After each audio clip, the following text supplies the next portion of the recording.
end with, in fact I know, I'm going to end with a song in the key of D, which should excite a lot of people who hate E flat and A flat. It's good enough. This is a song that was part of the challenge that I discussed at the last salon, where I was challenged by a friend of mine to write a love song to myself. Because she said that I do not love myself. And in response to that, I ended up writing a few songs, trying to get there. One of them I did play last time. I'm not going to play that one again tonight, unfortunately. It's funny. There was a song about loving myself too much. That's a song we'll talk about another time. But this is a song that came out of the revelation of finding Jewish language for the necessity of self-love. And I think I might have discussed this last time, which was not very long after being told that I should love myself. I was at prayer services on a Friday night, and while reciting the Shema, the first main paragraph goes, "Ve'ahavta le'acha kamocha." "Ve'ahavta Adonai Elohecha b'chol levavecha." You shall love the Lord your God in all of your heart, literally. And I chose to focus on that idea of God being in my heart, rather than another good way of translating it would be with all of your heart, but I chose to go literal on this one. So, love the Lord your God in all of your heart, and realize that the God in whom I believe, even though I believed it for a long time, dawned on me that I have to really believe in that God being inside of me.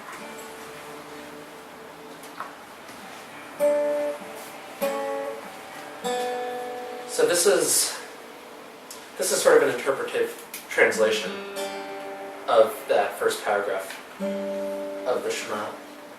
And I apologize for the non-tunedness. Or actually I don't. But, More disclaimers. More disclaimers. Here we go. What's that? Did I not tune? No. You tuned it fine. It just gets untuned. So this is called Hear One Love.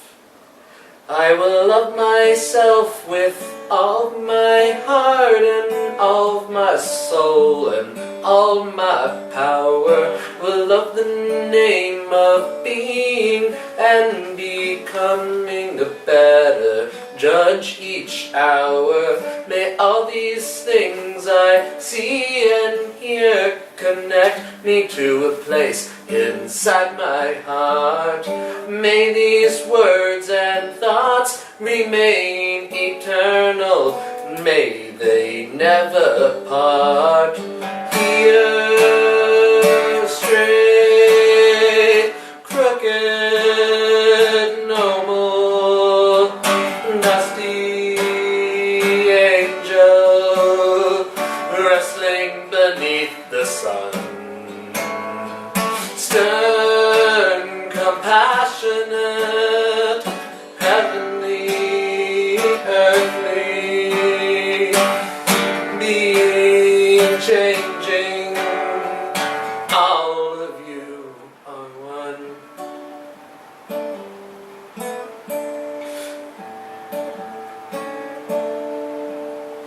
I will love myself when I am home, when I am gone, and when I'm tired, lying down or rising up, I bind my hands with love inspired.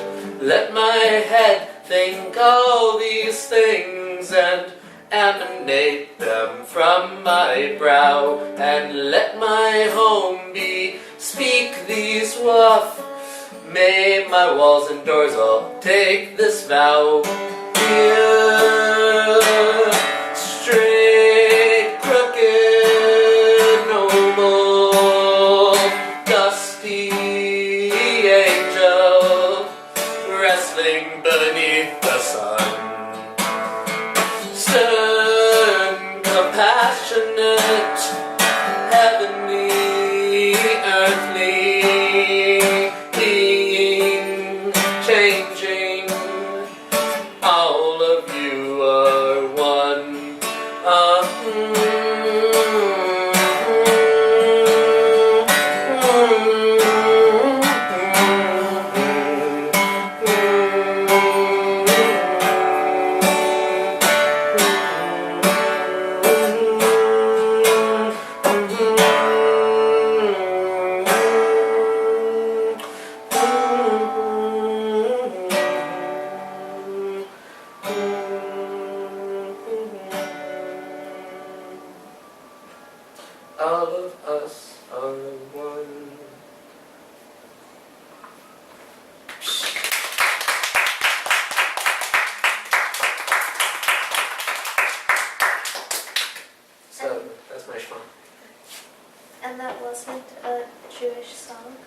That was a Jewish song.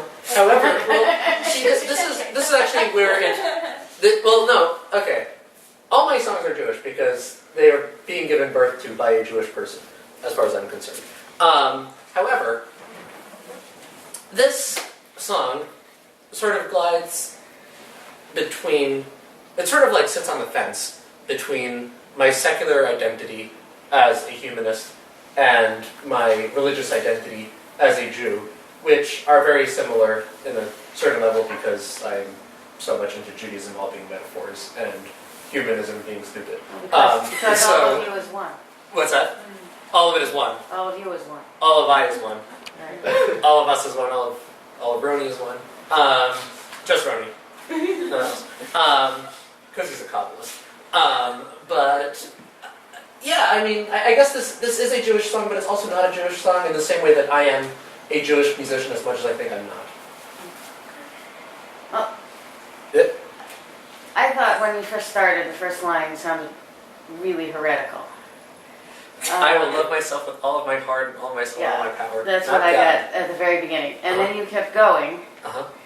And Heresy.org. I actually saw it differently. No, actually the first verse after the first line sounded not like heresy, but more like what David Roskies calls creative betrayal, which is the use of the traditional terms and images, but in a new meaning, deliberately. Exactly what it sounds like, creative betrayal. And then you kept going again. And the second verse, I wasn't so sure. But I think it's some of both. Yeah, I would say that's really interesting because I'm sort of trying to find the right language for. Creative betrayal is a very useful language. But it makes me sound like a heretic. No, creative betrayal's within. It's building within as opposed to it's all within sort of. See, the term that I might use though is revaluation, as in I take old things and then I redefine what the value is, or transvaluation. Mordechai Kaplan, the great founder of Reconstructionist Judaism, spoke about how what American Jews need is revaluation. That what we have is good, but it's utterly meaningless, so we have to find new meanings for these old things. Creative betrayal, I think, is the same idea almost, but I think it sounds It's more a radical break, but it's building on the same ideas and the same imagery deliberately within the break. Right. Take a look at David Roski's writings on that. Yeah. No, I'm curious to read that now. This maybe goes beyond the song to the motive behind the song, and also back to our clay learnings from earlier. There was definitely a time this Zman semester, whatever you want to call it, when I was thinking a lot about brokenness and cracks. One of the only that I really remember them, in terms of straight, crooked. And I think there's really something about you have to pay attention to the parts that you are tempted to think aren't perfect in order for there to be a tikkun with those parts. Just like with a piece of clay, you have to notice the places where there's a chink in it. You can't just put something over it or else it's just going to blow up in the kiln. That there's really, that's where the process goes on, whether it's a process of saying, I want to fix this, or saying, this is wonderful how it is. But there's really that analysis of all parts of oneself instead of saying, I'm going to focus on the things that I already think are really great. Thanks.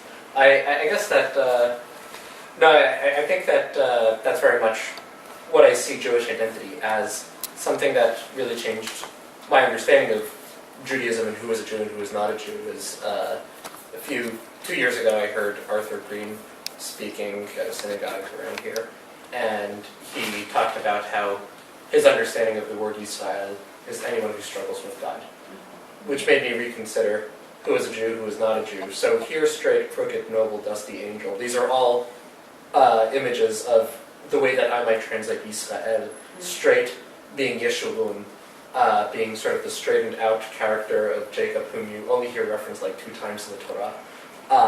Crooked being Yaakov, more sort of the deceptive, crooked character. And then sort of the dusty angel wrestling beneath the sun, that is Yisrael, that is wrestling with God. So these were all images, but I really like the idea of brokenness and togetherness. I think this is all core to the identity of who I think Yisrael is. Yeah, I mean, I don't really see as much heresy in what you're saying, because when I think of the words of Shema, it's so inherently social, if not personal in that regard, that you can't really articulate a language or a sensibility of love until you've found that subject. I mean, it actually ties very much into the words that I was saying before, in terms of the stakes of love and solitude, and kind of finding that space between orodut and sociability and otherness, kind of forging that connection. I mean, that's what you very much built. The crescendo kind of culminates in this collectivity in your song very powerfully. And so what you're doing is using the building blocks, I mean, as I see it, of the Shema as a means of forging a meaningful and relevant relationship with God. So I think it's really beautiful. Yes.